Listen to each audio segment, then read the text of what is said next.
Not all stories are about success, and nobody gets to the top without first spending some time at the bottom. I'm Paula Howley, and this is Rock Bottom Stories. Have you ever felt like nobody sees the real you? Today's guest has a lot of experience being seen differently.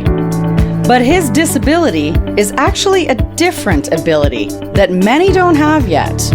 Let's find out more with your hosts, Rafiq Ahmed and Dave Ross. Rock Bottom Stories. It's something new, and it's all about you.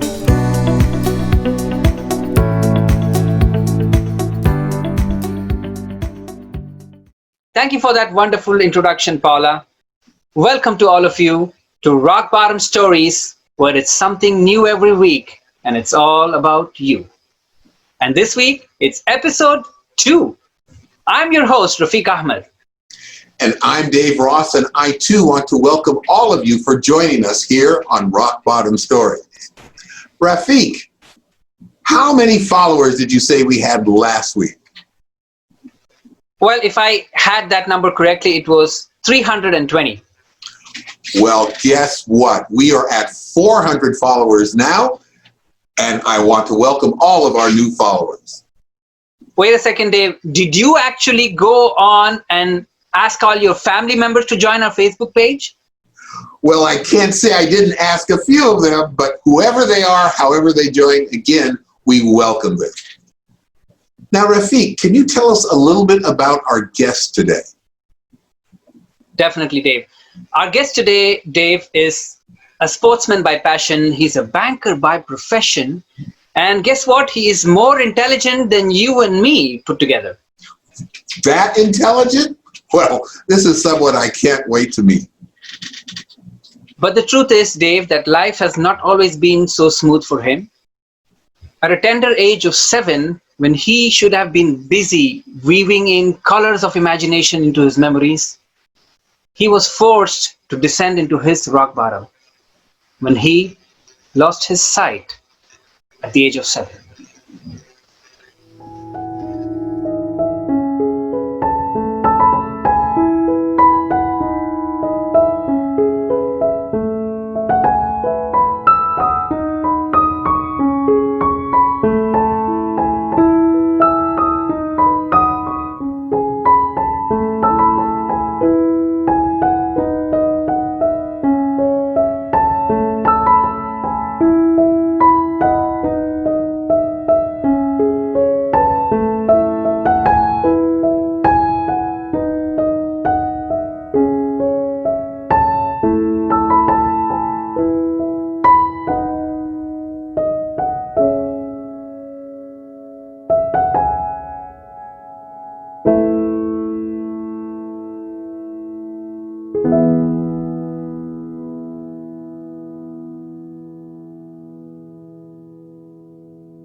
That's our guest for today, Naqi Rizvi, joining us all the way from the United Kingdom.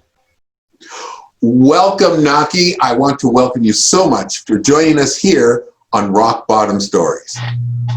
Thank you, Dave. Thank you, Rafiq. Really, really happy, glad, and honored to be here. Well, it's great to have you. You know, during the introduction, Rafiq said that you're more talented than he and I put together.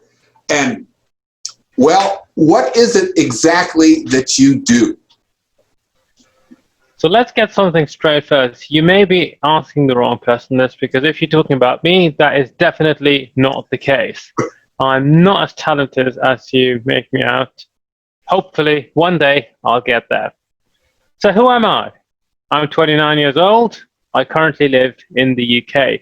The way I like to describe myself is that I'm an engineer by qualification, a banker by profession, and a sportsman by passion. So I did my undergraduate and master's degrees in engineering, really enjoyed it. I now work for a bank, but really my passion in life and something that I do outside of work a lot is sport. I absolutely love that, and I'm sure we can talk about that later if we have to. I should also add that I have a disability. Now, of course, that's not a talent, but I thought I'd mention that at the start. So I was born with an incurable eye condition called congenital glaucoma, which left me completely blind at the tender age of 7. So that's in brief who I am. Wow. Naqi, I want to ask you, you said you're an engineer. You said you've been blind since you were 7. How did you read all those charts? How did you do that? So this is a question that I get asked quite often, and rightly so. The journey did not begin when I started university. It began much, much earlier. I should say that from the very start, my mum was incredibly keen that I go to a regular school. But my parents always inculcated this in me, that I should follow what my dreams and my passions are, despite what the challenges are. And yes, science wasn't going to be easy, but they were behind me when I said at school, Mom, Dad, I want to do science, not something else just because it's easier. There was a combination of many things.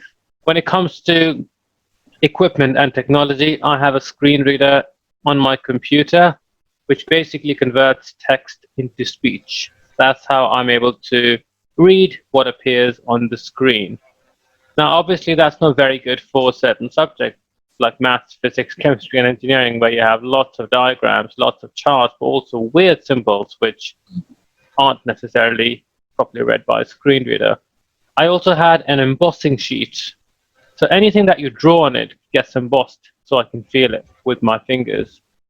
I also utilized a lot of visualization. So when it came to a 3D object, for example, I'd often use a book or some sort of a shape that resembled a cube, because then I could visualize what the coordinates were in my head. For maths, I'd often do mental maths.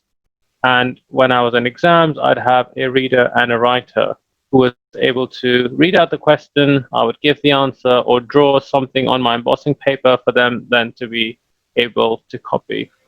So it was a combination of lots of different things. If you ask me how easy it was, boy, was it tough.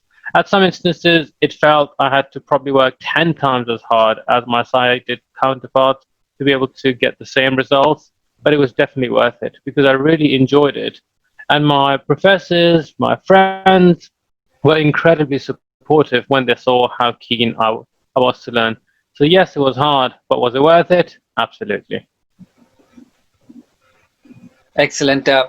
Naqi, I was just thinking earlier when we were speaking before the show, I wanted to know, because I want the audience to find out, although you had very supportive parents, and as you just mentioned, your colleagues at your university and also the teachers and the professors were very cooperative, was there any time you felt or were you made to feel different than others?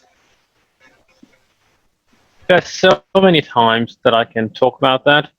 I should also add that when people feel excluded or when people feel that they don't belong somewhere, more often than not, it's not because people exclude them. It's because of our unconscious biases. It's because people don't often know how to include someone who's different, which is why I'm so passionate and so keen about inclusivity and about making sure that we speak and interact with people who are different, because that's how we learn, that's how we grow, and that's how we broaden our horizons. So even when it came to school, for example, when I was a young boy, yes, there were lots of instances where I felt different. For example, I couldn't really read the blackboard. I couldn't write like them. I couldn't play sports. I couldn't walk around or run around like they could. Even when it came to university, there were instances where someone could just quickly pick up an instrument, be able to measure that very quickly and be able to write the answer down. I couldn't do that. Or when it came to taking part in sports, for example, as I grew older. So yes, there were loads of times where you feel, why am I doing this? Why do things have to be the same? Why do things have to be the way they are? And you end up questioning yourself lots of times. And I'm sure that's not just limited to me, but to everyone, because we're all different. We all have our shortcomings and we all have things that we're good at. So there were instances, but I've always been very open. I've always encouraged people to ask me any question, even if it's ridiculous, or at least they think it's ridiculous. Because when they ask me that, it opens up a dialogue. And when you open up a dialogue with someone, that's when the journey begins. You start to understand that person a bit better, and hopefully you reach a stage where you make them feel included, where you feel that connection with that other person. And one of the main reasons for me actually wanting to do this show was to create that awareness, was to talk to people about who I am and a part of my life, a huge part of my life, which is my disability. Thank you for that. I want to ask you a very important question, though. When was it that you reached your rock bottom? If I take the example, excuse me, of engineering, and you look at a sine wave, it kind of has its peaks and its troughs, and you could draw a similar wave for my life as well. And there were lots of instances that I can talk about where I felt I was at the bottom and things weren't going my way. But maybe one or two that we could focus on today was one when I was 23, 6 years ago, and I had one of the most important surgeries of my life called enucleation, in which my eyes were removed.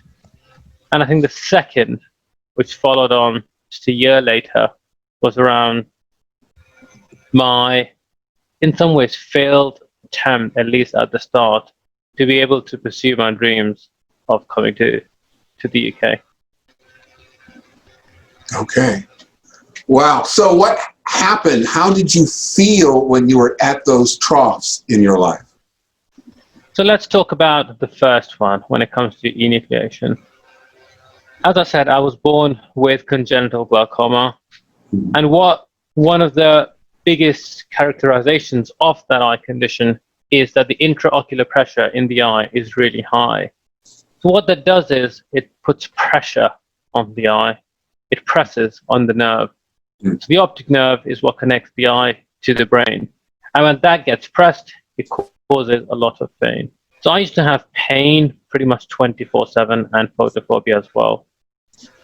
And I lost my sight when I was 7, so I couldn't see very much. And then I developed an ulcer at one point, and I consulted an ophthalmologist. And then he said, why would you live through all of this pain when you can't see anyways? And the cure of this disease is very, very small. So I suggest you go with enucleation. But what they do in that process is remove your eyes and cut the optic nerve, because the nerve is the thing that's causing the pain.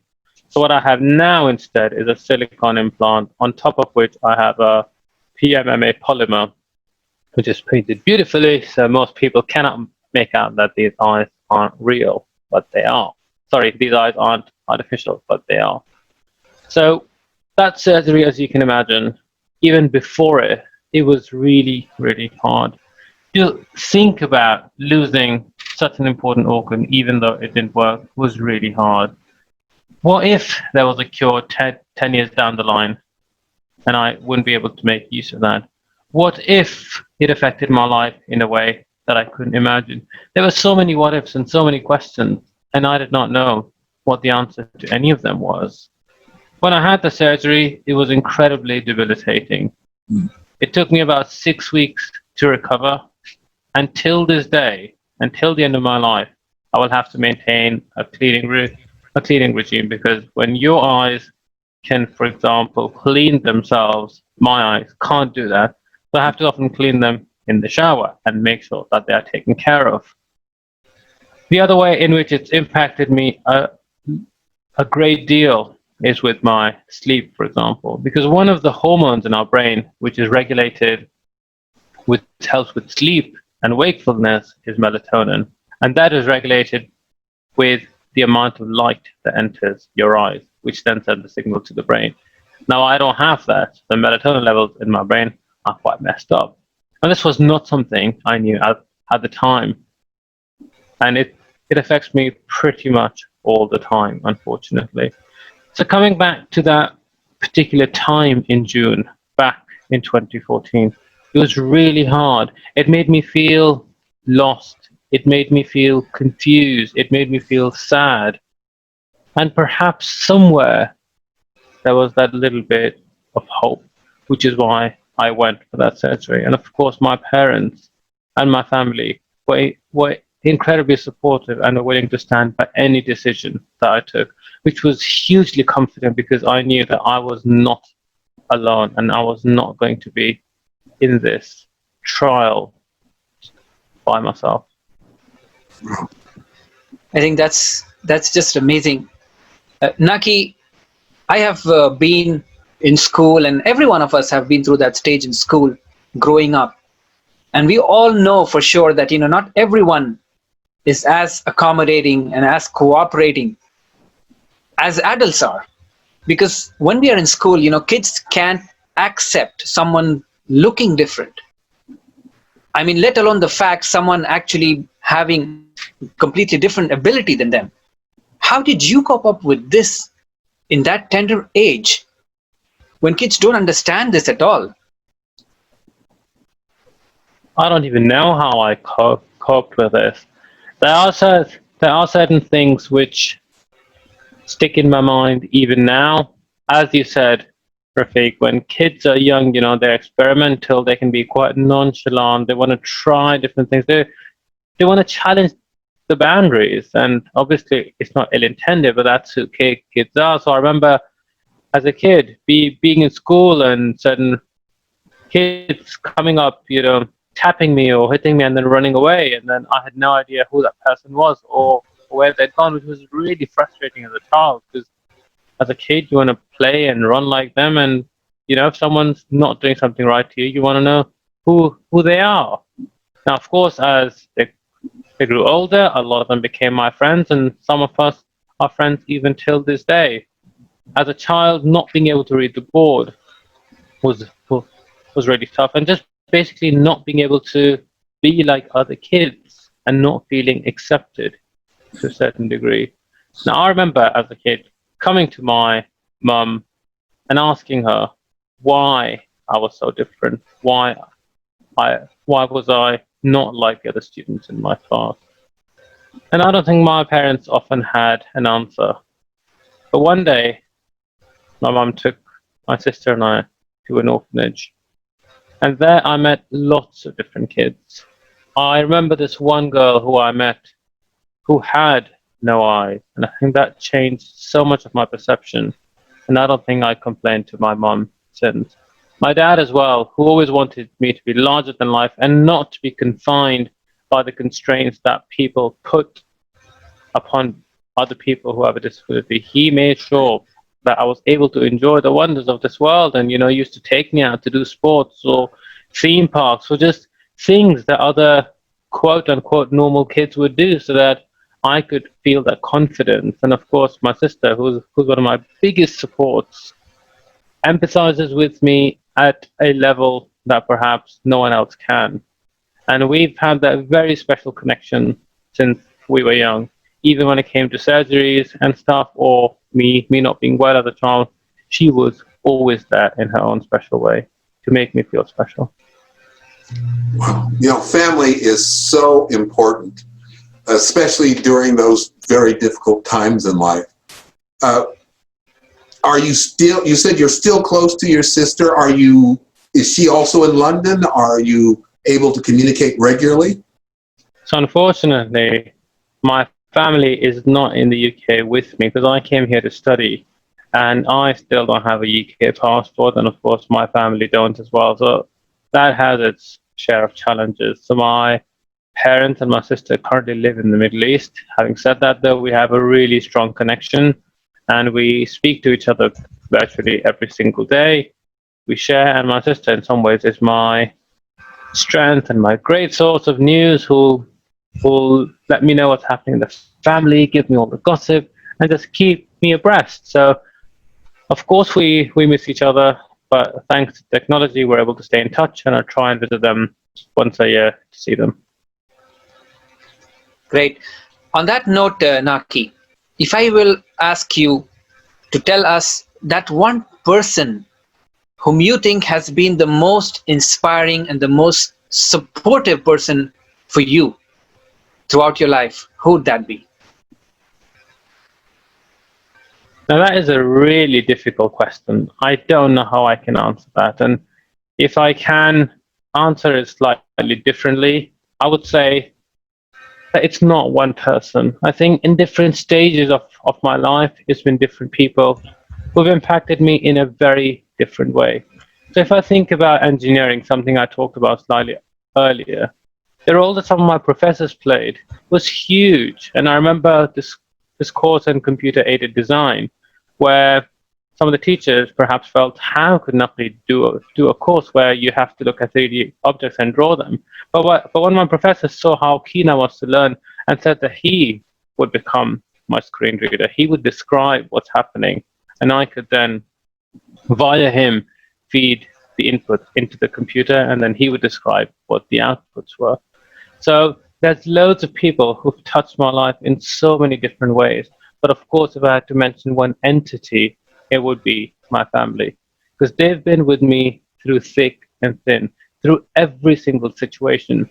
I'm sure there were loads of times when I said, for example, Mom or Dad, I want to do this, and they probably felt, I'm not sure if this is the right thing. But they always stood by me. They always tried to find ways of helping me, tried to find ways to give me that confidence, even when they perhaps didn't feel that strong. So there's loads of different people who've influenced me in many, many different ways. That's such a powerful statement, how important your family is. When you were at your rock bottom, what were the ways that you bounced back in addition to your family? So when I was at my rock bottom, when I got back to that surgery back in 2014, one of my biggest supports was my faith in God. I remember even when I underwent that surgery and I was in a lot of pain and perhaps I wasn't fully awake and I was going through all sorts of emotions, all sorts of things in my body, I still made it an effort to pray, because that for me is hugely important. That connection with someone greater than me, with someone who understands me without me even saying anything at all. And that faith has been an element of my life which has helped me through every single time. That's helped me to celebrate when things are good. That's helped me to feel comforted when things aren't good. And that's helped me feel that sense of belonging when perhaps I felt alone or when I felt lost. The other thing is knowledge. You know, we've all heard that knowledge is power. But for me, that really rang true at that time. I'm not a doctor. I'm not someone who really understands medicine. But I made it a point whenever I spoke to the doctor or to the nurse to really ask those difficult questions, to really ask what this was all about, what exactly were they doing, what could the potential unintended consequences be, what exactly was all of this about. Because when I felt more aware, I felt a bit more in control, because at the end I would have to make the decision and I would have to live with those repercussions. And guess what? All of those guys were fantastic in answering my questions and making me feel that I was a part of all of this and the person in the driving seat. And I think the third thing is to express and to talk about it. Now, unfortunately, I'm not someone who is very expressive. I'm not someone who'll just cry in front of someone else or just let out exactly how I'm feeling. I'm someone who tends to keep things to himself. And I did bottle up those emotions for a really long time. But two months later, I felt I had to let it out in some way. And I wrote a 10-page essay, mainly for my family, where I documented what happened, but more importantly, how I felt and how all of that made me feel. And that for me was so cathartic and so powerful to be able to share with my family what exactly it was like. And I'm sure for them, it was a very different experience as well, to see a side in me which perhaps they didn't see at the time, because their focus, number one, of course, was mainly on helping me with my recovery. But number two, I wasn't really expressing all of those emotions at the time. Naqi, there are viewers who are probably listening and hearing and watching right now, and those of them who are not probably watching but are in a similar situation as you were when you hit your rock bottom, when you, at a tender age of 7, were made to face reality that you had a different ability. Someone who is going through the same, even worse, or probably not as severe as you have right now. What would you advise them? How would they find their inspiration to bounce back from that moment, from that rock bottom? The first thing I would say there is, for people who are watching this or who are listening to this, or if you've watched anyone else, give any sort of inspirational talk or share their story, you might not be able to relate to their story. You might not have gone through something that they might have, be it in terms of the magnitude or the type of trauma or challenge that they've been through. But every single one of us in this world has challenges that we face. And every single one of us has a different threshold when it comes to how much pain or suffering we can take. So my first thing would be, just because you haven't been through something like a visual impairment, for example, don't think that this is not relatable to you. There's so much else which I hope that you can take away from this. What I would say is a few things. I heard this beautiful line which has stuck with me for a really long time. And I think about that quite often, and I'm sure you've heard that as well, which is, this too shall pass. And I find that really powerful, because when I'm down and when I'm not at my best, when I feel like I'm at rock bottom, this too shall pass comforts me to an extent and makes me feel like this time will pass. Sit through it. Do what you can to help yourself. But remember that better times will come. And when things are going absolutely brilliant and I'm thinking, wow, this is so cool, and I can be all proud and all arrogant and da-da-da, and then something tells you this too shall pass. It kind of humbles you and makes you feel like, well, this might not last forever. Let's think about what really matters rather than something that's temporary. The other thing which I'd like to also share is something which one of my mentors shared with me one day. Because I tend to be quite hard on myself. Sometimes, oh, I haven't done this, oh, I haven't done that, oh, I wish I was a bit stronger, oh, I wish I was this, oh, I wish I was that. And he said, be kind to yourself.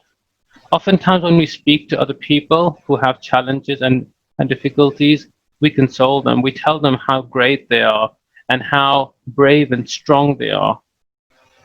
But when we say the same thing to ourselves, we don't exactly behave the same way. So be kind to yourself. Think about the amazing person that you are. And one of my biggest inspirations said a quote which I find really, really powerful, which is, why do you consider yourself to be insignificant when within you is the entire universe?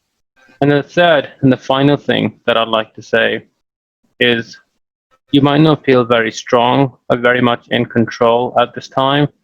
And I can tell you there are many times in life when I feel that as well. That is fine. Just because you aren't strong, just because you feel like you aren't 100% at the moment, doesn't mean that you're someone who's weak. To be able to recognize, to be able to deal with that is strength in itself. And I just want you to tell yourself that you are great, you are strong, and things will get better. As they say, sometimes it's okay not to be okay. That's brilliant. You mentioned again that you had a mentor. Are there other people, or who was or is the most inspirational person in your life? So the mentor that I talked about was a mentor at work who I did 6 months with, and he helped me with a few work challenges and was really helpful because he was a lot more senior. And for me, mentoring is really important, and so is coaching as well. Because a mentor, oftentimes with more experience, will help you in terms of their wisdom and their knowledge because they've been through a lot of this. A coach, on the other hand, will ask you those questions, because at the end, the answers have to come from you rather than from them. So to your point around who's the most inspirational person, again, I would say really hard. It's hard to pin and pick one person. In different instances and at different times, there's different people that I seek inspiration from, and different people who've touched my life in ways that I cannot even describe here. All right. Naqi, let's now move away from all of this. And I want to ask you something. On a good day, how would your day look like? Well, if I could design my ideal day, it would be one where I wake up having slept sufficiently. I think sleep is something that I have struggled with over the years, and unfortunately tends to be a pain in my life. And I know I alluded to that slightly earlier as well. So to wake up refreshed and fresh after having a decent night's sleep, I'd love to have a good, decent breakfast, obviously with some nice company, i.e. family or friends. And then, as I said, love my sport. I love to be able to spend the majority of my day doing sports, doing my exercise, being in the outdoors if the weather's nice, exploring it, exploring nature, meeting new people, having new experiences. I really like meeting new people, learning about different cultures, but also trying out adventure. I would classify myself as an adrenaline junkie. And I love to try out new things, be it roller coasters or be it different sports, or just things that people would think are a bit crazy or outlandish. And I would love to be able to do things where I feel I've not just benefited myself, but hopefully other people as well. And when you're able to bring a smile on someone's face, it makes you feel like it's been a fantastic day. So there's different elements, be it from a work or sport, leisure, travel perspective, but the ideal day would hopefully involve a combination of all of them. That sounds wonderful. And I'm sure a lot of our viewers and Rafik and I would like to know just a little bit more about the sports you play. What are they? Absolutely. So one of my main sports, and the sport that I love the most, is tennis. Now, again, you might wonder, how in the world do you play tennis? So there is visually impaired or blind tennis, and that's played with an audible ball. So the ball has a rattle inside it, so you can hear it when it bounces. There's also tactile lines on the court that can help you orientate yourself. And then when you're serving to a player, for example, you ask them if they're ready, they say yes, you say play, and then you serve the ball. Because then they know that you're about to serve, but you also know where they're standing. So that's my main sport, and a sport that I absolutely love. I also do another sport called goalball, which is a team sport, and I play for my local team in London. I also do a bit of running, and that is with a guide runner. So I'm normally tethered to my guide runner, so I run beside them, and they're essentially my eyes.